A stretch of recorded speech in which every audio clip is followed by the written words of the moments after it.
Hello, everybody. So it's interesting when you ask the universe actually for some guidance and direction, and if you listen close enough and are actually protected in your own space where you're able to listen, you will get the messages that you need. And one of the things that I've been asking for is some clarity and some guidance since I've recently had my birthday and I'm stepping into a new energy phase of life with my numerology. I've asked now for guidance and clearance on direction, clarity, and information that has to do with my health and healing. But what I heard, the way the universe works with me, it's never just about me. Although sometimes I really would like it to be. Sometimes the universe is just like, nope. What you're doing and how you're preparing, you need to share this with other people. So that's exactly what I'm doing.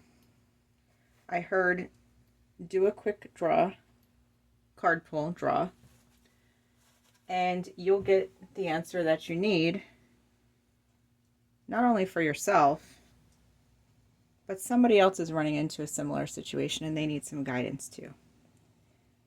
So that is what I'm about to do. So I'm going to clear my space as I'm doing now. Lit some incense already, burning some sage, clearing the energy all around me. And then I light a candle, typically a little tea light in here, just for whatever the energy that I'm focusing on. This time I'm doing an off-white color candle because it has to do with a lot of different categories. So if you can see this, it is a white candle, but it's got like a yellowish beige tint to it. I didn't want to use just pure white today because I did not feel like the energy called for a pure white candle. I felt like it needed some happiness attached to it, so therefore that's why I chose that color. All right, so I was also told which deck to pick, and I have a drawer full of cards over here. And there are times where I get the guidance and direction of what I need, of which cards to actually pull. And what I heard was to pull my sacred geometry cards, to pull my Harry Potter cards, because there's inspiration and wisdom in those Harry Potter cards. And then I was also told to pull my astrological relationship cards. So I'm going to be using these 3 decks today. And we're just going to give them all, as I'm moving my camera around here. See if I can focus more on my reading area and less of my clutter for instructional things. Because I do teach some things too, so I've got all my teaching things over here. There we go. That should be a little bit better.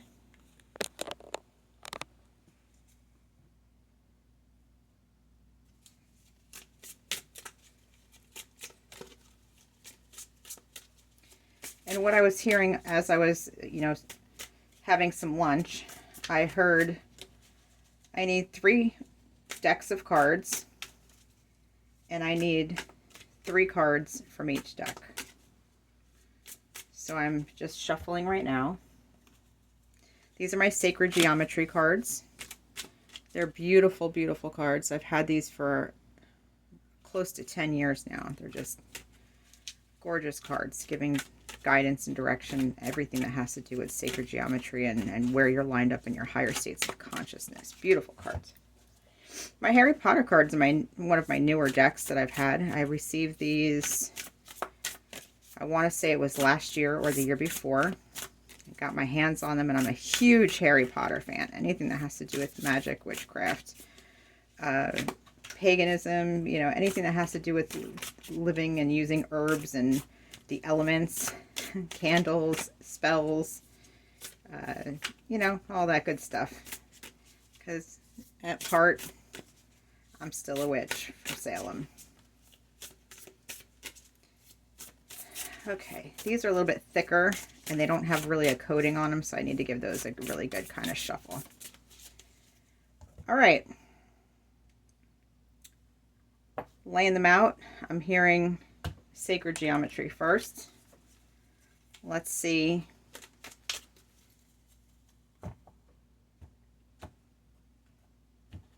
what I'm getting.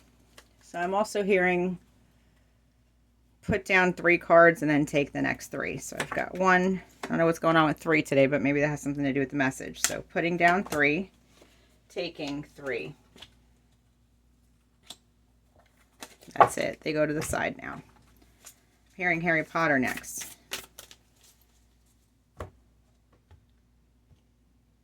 That time I just heard do 4. No rhyme or reason as to why I get the number I get. It just is. But I am hearing the same thing. Put down 3. See, they are a little bit harder to pull, so I have to do those slowly.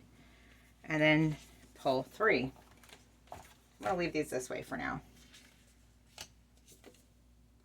Okay, there we go.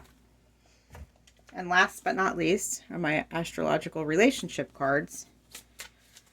And I'm hearing the same thing. Take 3 and flip to the put down 3 and then flip the next 3. There we go. All right, so I'm going to sit with these for a couple of seconds as I listen, and I'll hold these up as I'm getting them done here, but I'm also just going to sit with these cards for the minute and hear what they have to say.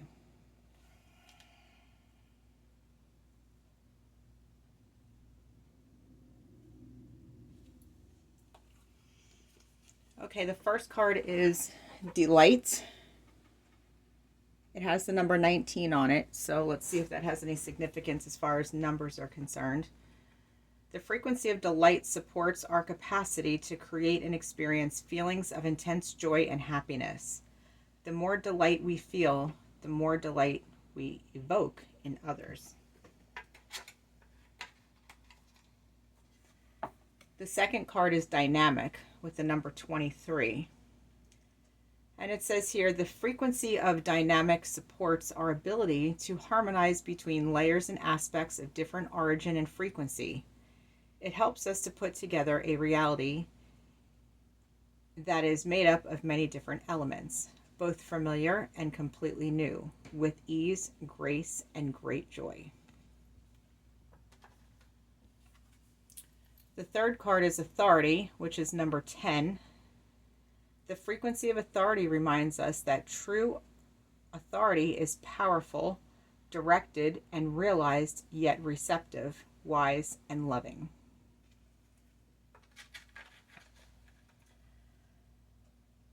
And although I heard Harry Potter cards second,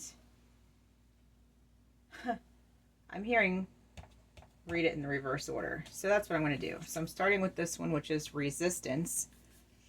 And it says here, if you know anything about the movies, this one's covering Dobby the house elf.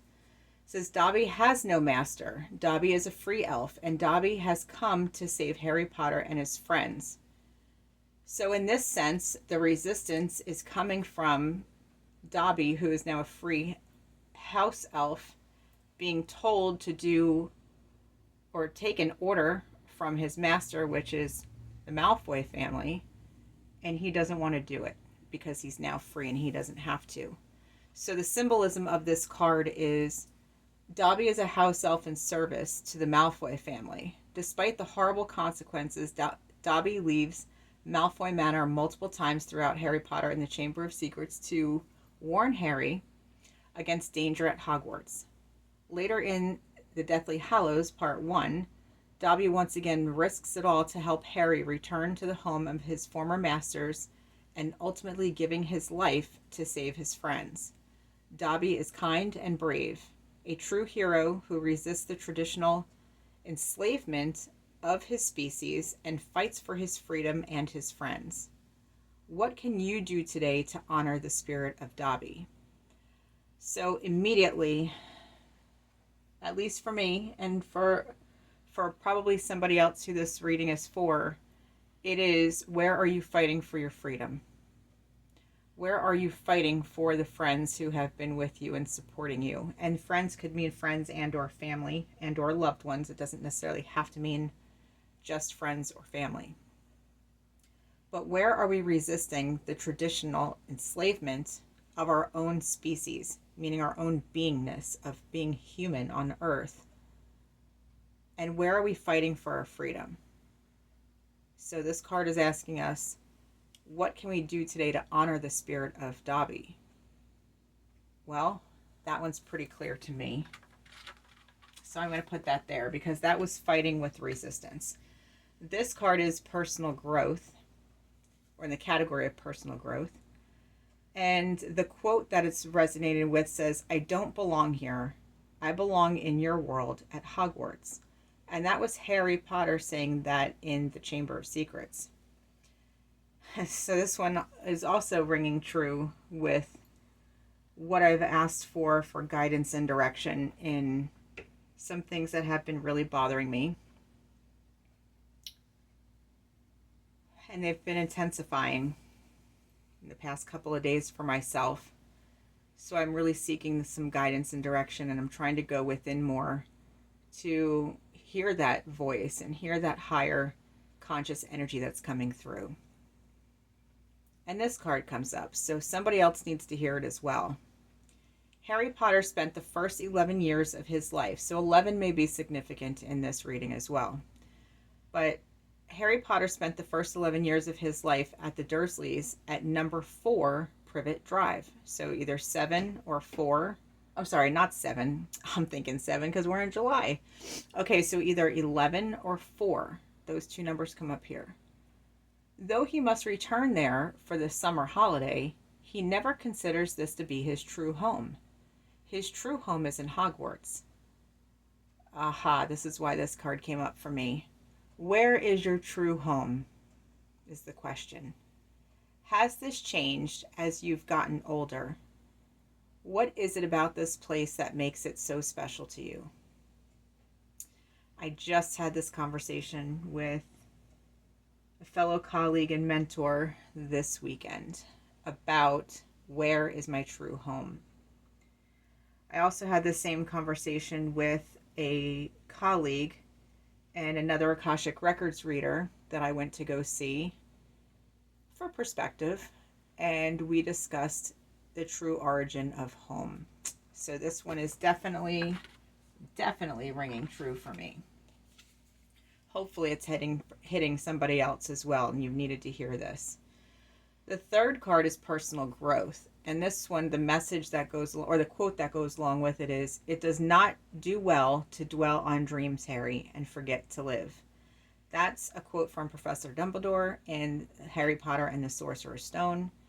It's when Dumbledore says, or I guess he catches Harry daydreaming, but it says there's nothing wrong with a little daydreaming, but it's important not to get so caught up in the dreams that you forget to enjoy your life. Today, leave the daydreams behind and go outside. Visit a new place, meet up with friends, or simply take a walk. Explore the world a little and see what adventures it will bring you. So, this one too, because I've been having myself some significance with dreams and where I'm wanting things to go in my future. As for astrology and relationship, what I'm getting is the first card is the Archer, which is Sagittarius. It's also a sun sign. It's coming up as a sun sign. So this has to do with somebody in your life who is either a Sagittarius or the time frame of Sagittarius. Maybe that's being a specified time frame that you will see a significant shift in either you personally, a relationship with somebody, or you may be in a relationship with a Sagittarius. Okay, so Sagittarius is the archer. The dates are from November 22nd to December 21st. They are a fire sign, and their ruling planet is Jupiter. If you are in a relationship with a Sagittarius, it says here, in a relationship, Sagittarians are adaptable and capable of great loyalty, but they need their independence and will run from any hint of possessiveness. Every now and again, they may have to be reminded that a lover requires some attention and tender loving care. Sagittarians have a potent sex drive and need an equally energetic partner. When you're looking for love, not necessarily in a relationship, it doesn't matter if it's a Sagittarius or not, but it says when this card's up, when you're looking for love, striking looks and an unconventional take on life ensure that Sagittarians attract plenty of potential mates, but they have a problem with staying power. So that's telling me that whether it's somebody that you're dealing with that they're either a Sagittarius, that the time frame of something coming up with the relationship may be in the Sagittarian time frame, or the person that you're thinking about or dealing with as I'm pulling these cards is having difficulties with Sagittarian energy. That makes sense too. If you don't see it as necessarily a Sagittarius person in your life, it's what that Sagittarian energy exhibits and exudes. So they are adaptable and capable of great loyalty, but they need their independence and will run from any hint of possessiveness. Every now and again, they may have to be reminded that a lover requires some attention and tender loving care. They have a potent sex drive and need an equally energetic partner. They have striking looks, so the person who you could be dealing with could have striking looks and an unconventional take on life, and they attract plenty of potential mates, but they have a problem staying in relationship. That is also very accurate in what I've asked for the universe for some information. So I don't normally do upside down cards with certain decks, but in this particular deck, I have heard many times over that yes, when it is upside down, it has the reverse meaning of what the card actually states. So what's coming up is Moon Secrets. Moon in the 4th house. Keywords are nostalgia, domestic, intuitive, and the symbol is in association with Cancer because Cancer is ruled by the moon. You are in a nostalgic frame of mind, and the chances are that a number of things will take you back to your past in some way. You may come across a former lover or turn out a drawer to discover a stash of forgotten old love letters. Old photographs may recapture your imagination, or you may receive an unexpected text message from an old friend. For sure, something will happen to transport you back in time and perhaps recreate an old love affair. A former lover may actually knock on your door. So in my take, this is all very valid and true since we are in the energy and zodiac sign of Cancer right now.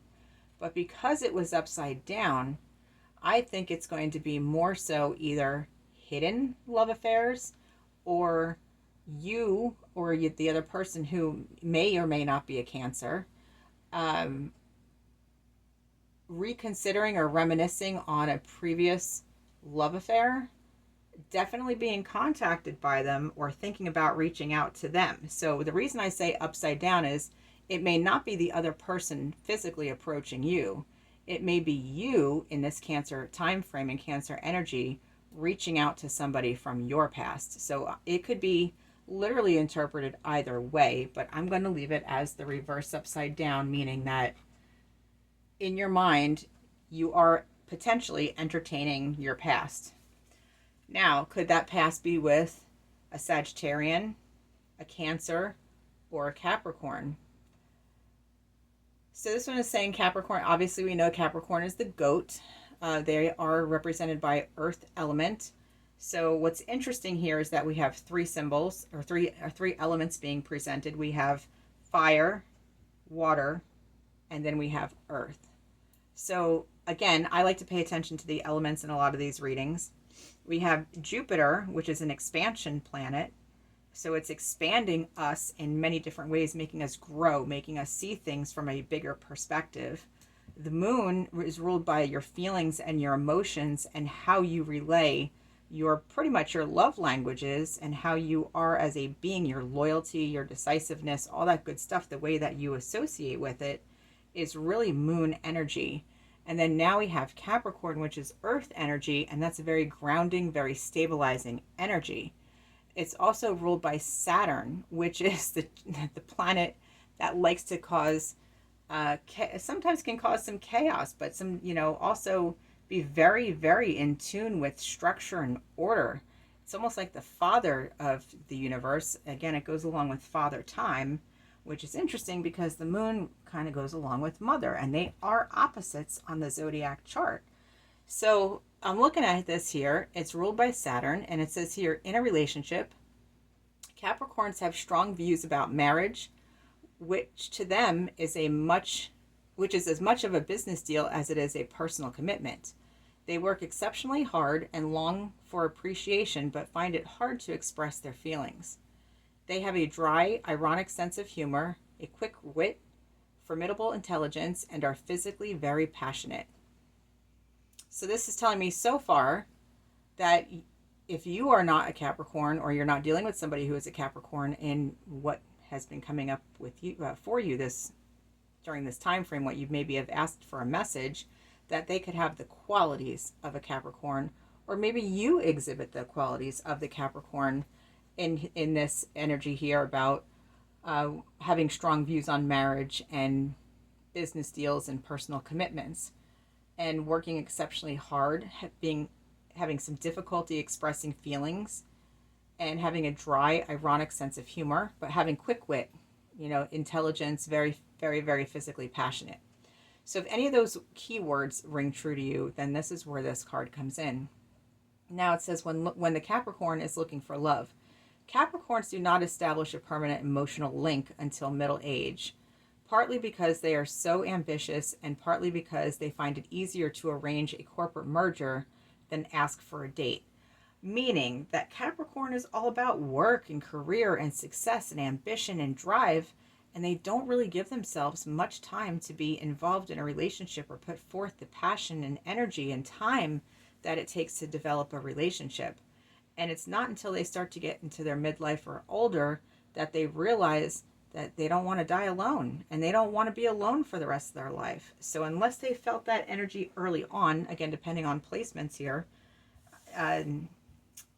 this could be ringing true to what's going on. So I'm going to go back through these. We've got the three. We've got delight, dynamic, and authority. We've got about Dobby wanting his freedom and having his freedom and fighting the resistance of it. But then we go into, again, personal growth, stating that you don't know where your home is and you don't really feel associated with your current home. And then it's dreaming and not living. So it's being stuck in the dream state and not being in the living state. So where are we holding back that we're not putting forth our actual dreams into action? What are we holding back on? And again, for the astrological cards here, we've got Sagittarius, which is November 22nd to December 21st. Element of fire, ruling planet Jupiter. Then we've got the moon in reverse. So moon in the 4th house. Moon is ruled by, or Cancer is ruled by the moon. And that time frame is June 21st to July 19th or 20th, depending on the year. And then we've got sun sign. So we've got Capricorn, which is the goat, December 23rd to January 19th, the element of earth, and the ruling planet of Saturn. So I'm going to leave that here. Hopefully, if this resonates with you, I can definitely see my answers coming out of this reading.